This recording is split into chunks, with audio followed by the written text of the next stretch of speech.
நான் உங்கள் வழக்கறிஞர் தி. முருகன். இன்றைக்கி நம்ம கல் தடையை நீக்க கோரி நம்ம வழக்கு போட்டிருந்தோம்.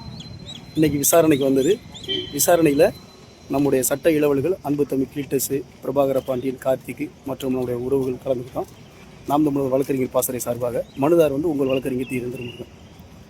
கல் மற்ற மாநிலங்களில் ரெகுலேட் பண்ணி விற்பனை இருக்குது. அது கேரளா சிறந்த உதாரணமாகவும், பக்கத்து மாநிலமான இருக்கக்கூடிய நம்மோட தாயான நம்ம தாய் தான், அதாவது நம்ம குழந்தை தான். அதாவது இது பாண்டிச்சேரியும் காரைக்கால், அங்கும் கல் தடை இல்லாமல் ரெகுலேட் பண்ணி ஓடிக்கிட்டு இருக்கு. இதுக்கு சம்மந்தமாக நிறைய பனை தொழிலாளர்கள், நம்முடைய பனை சம்மந்தப்பட்ட தொழில் இருக்கக்கூடிய தமிழர்கள் கடுமையாக போராடிக்கிட்டு இருக்கோம்.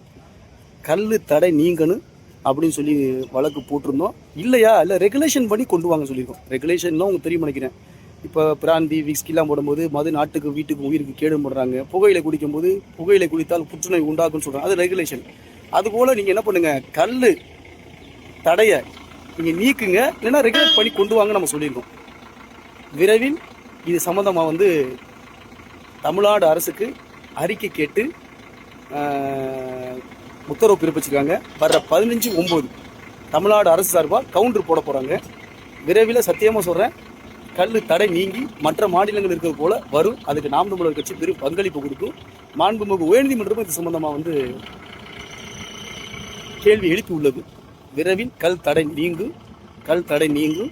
நம்முடைய தமிழருடைய பானமாக இருக்கக்கூடிய கல், அது மட்டும் பனை மரத்தை சார்ந்திருக்கக்கூடிய தொழிலாளர், அந்த பனை தொழிலாளர்களுடைய அது சம்பந்தப்பட்ட உற்பத்தி எல்லாமே பெருகும். அதுக்கு நாம் தமிழர் கட்சி துணையாக நிற்கும். நன்றி, வணக்கம்.